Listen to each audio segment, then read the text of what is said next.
Peter Stieg. You're watching Peter Stieg Crash Course Chinese History and Philosophy, and today we're looking at Confucius.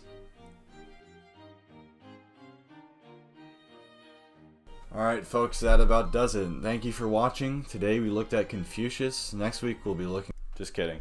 We'll be taking more than just a look at Confucius today. If you look at how many names someone has, it actually reveals a lot about their importance. For example, look at Jesus H. Christ. We call him Lord, Son of God, Lamb of God, Emmanuel, or even JC. And this can be extended to our man himself, Confucius. He's known as Confucius, the paragon of Chinese sages, the first Chinese philosopher, 孔子, and there's one more. What was it? Oh yeah, Master Kong. Oh, didn't see you there. Let's start with Confucius' early life. Confucius was born in 6th century BC in the state of Lu, which is where Beijing is now. Now, Lu was run by a ruling ducal house, which just meant it had a duke. He was born in the class Shi, which is between the aristocracy and the common people. In this class, he was taught in the School for Commoners the 6 arts of Chinese education: rites, music, archery, chariotry, calligraphy, and mathematics. In his early 20s, Confucius would work government jobs as a bookkeeper and as a tender of sheep and horses. But what's important is his rise in political power. Due to his popular teachings, Confucius obtained the role of a minor governor of a town, and eventually became the minister of crime for the entire state of Lu. At one point in Confucius' career, the neighboring state Qi was really worried that Lu was getting really powerful. So what do you think they did about this fear? Did they A, go to war, B, create an alliance with a nearby state, or C, send 100 horses and 80 beautiful dancing women to the Duke to distract him for 3 days?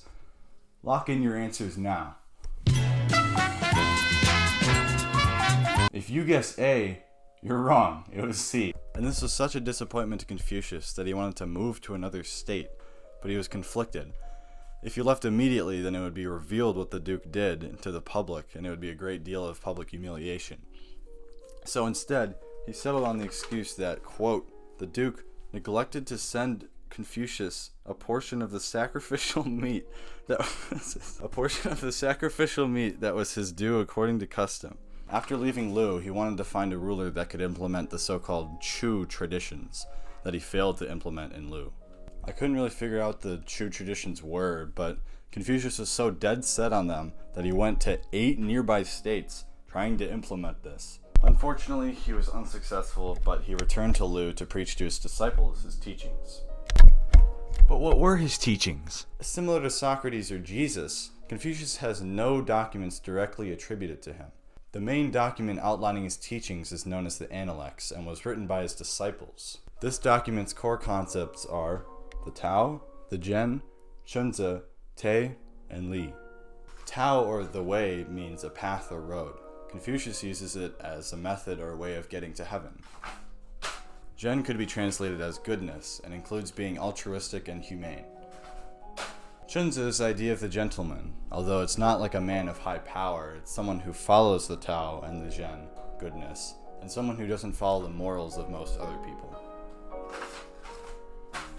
Te could be translated as virtue and comes with good character and prestige. Li could be translated as... Looks like that one's a bit heavier than I thought. Li is a little more difficult to translate because it's kind of an abstract concept. Chinese scholar Wing Sit Chan says it originally meant a religious sacrifice, but has come to mean ceremony, ritual, decorum, rules of propriety, good form, good custom, and even natural law. Confucius believed that everyone in society should follow the Li.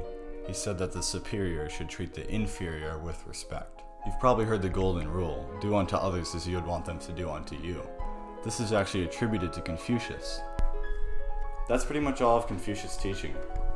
He would go on to advise some more government officials of Lu, and he spent his last few years teaching his 70 or so disciples.